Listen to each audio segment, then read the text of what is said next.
We're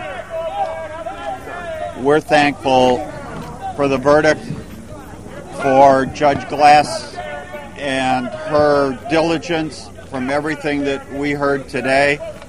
It's clear that she thought this out clearly, and we're thrilled. It's kind of a bittersweet moment, knowing that SOB is going to be in jail for a very long time where he belongs. It was satisfying seeing him in shackles like he belongs, and still had that arrogant look on his face when he came in and that arrogant look on his face when he walked out. He'll never change, and he's going to stay in jail for a very long time, and we're thrilled to see it happen. It has nothing to do with anything that took place when Ron was murdered. This is about what he did in Vegas. He committed a crime. He did it with guns, and he's going to be where he belongs with others of his kind, and he can complain there. Fred, this is pretty much the closest you've been to him in a lot of years. I mean, you guys were sitting three rows behind him. I mean, what was going through your mind? The back of his head looks the same as it did every day that we watched him in the criminal case, and we feel very proud of our efforts. We feel very strongly that because of our pursuit of him for all of these years, that it did drive him to the brink of this.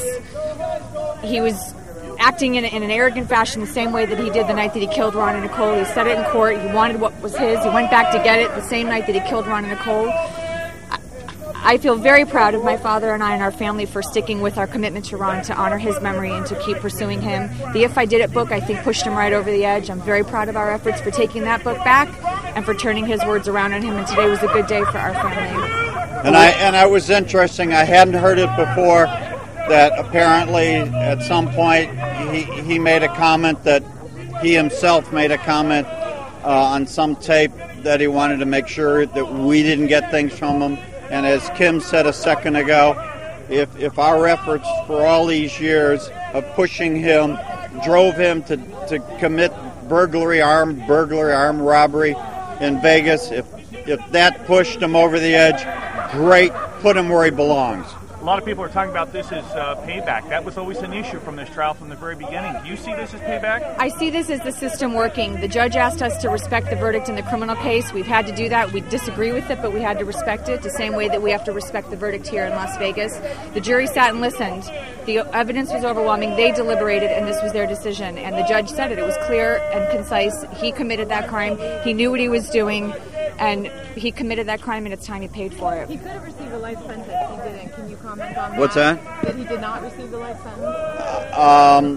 You know what? He got what the judge obviously thought was fair, and I'm going to trust that what she did was right, and I think she did. Did you get any closure from this? There's never closure. Ron is always gone, and what we have is satisfaction that this monster is where he belongs, behind bars. I noticed you guys were holding hands through most of this, sitting a few chairs down from you, and you were taking a few deep breaths.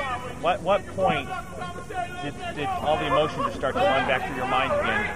When they started doing the sentencing, when they started talking about the minimum time that he's going to spend in jail, is the time that he is not out causing havoc and reminding us of the pain that he caused us 14 years ago, is an amazing feeling. And to watch him sit there in shackles, to watch him walk back through that door.